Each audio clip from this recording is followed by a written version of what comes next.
We're at about 12,000 feet. As we're hiking, I'm in the back of the trail of all the doctors and nurses and all the gear. I'm the last guy. And as we're walking, all of a sudden I tripped and I fell. So what I'm going to tell you all happened really fast. But when I tripped and I fell, went to get back up. As I went to get back up, I realized that it wasn't a flat area and that I was actually sliding down the side of something. And I looked around and I realized at that point of the trail, it had been like a precipice or a tiny narrow path on a huge boulder about twice the size of this tent. And I was actually falling off, and I actually was starting to slide down the side. So, I got a little bit more crazy. Okay, I got to stop. So I'm starting looking around. There is nothing to hold on to. It's just like sandy part of a stone. And as I'm sliding, I'm looking for a crack or anything jutting out, maybe an overhanging tree branch. There was nothing, and I'm sliding. As I'm sliding, all of a sudden, I start to look down. There was an end to the boulder. And below that was at least a 500-foot drop. And below that, I could see like a dry ground. And it begins to freak me out. So I'm sliding, so then I start screaming, and as I'm screaming, they were too far in front, they couldn't hear me.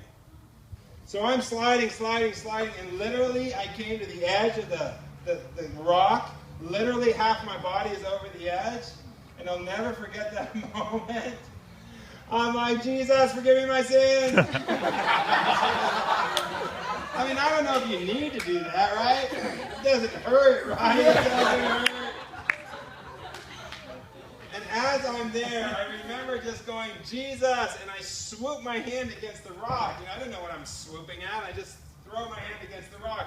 As I throw it against the rock, I feel something in my hand. As I feel it, to my shock, it jerks me, and I start to swing like this. Talk about breathing a lot. I'm like, I'm alive. I'm not falling. Must have been at least a minute of swinging, and I finally looked to the left, and I saw a crack I hadn't seen. It fit my hand perfectly, and I shoved my hand in there, and it holds me. As I'm being held by my hand, I let go with this hand. What was in that hand was 2 tiny blades of grass, long but blades, and a tiny twig, like a third of the size of a blade, like tiny.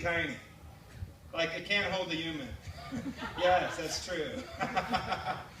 And I'm staring at it going, miracle. Like, how do I should be dead. And it just hits me, God did something amazing.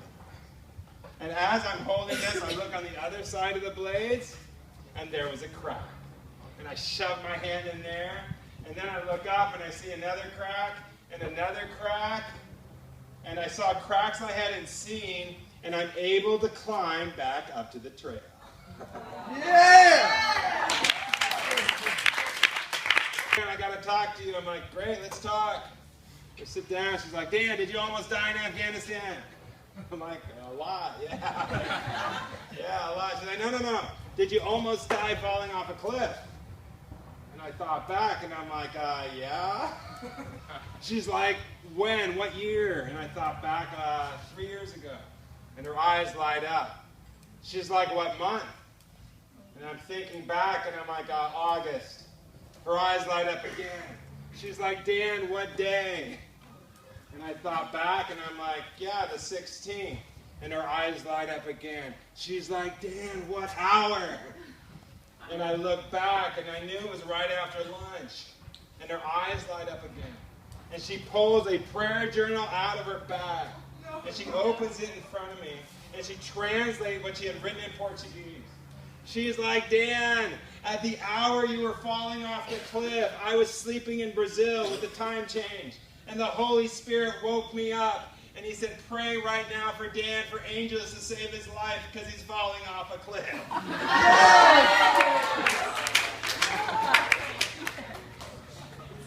That's who Jesus is.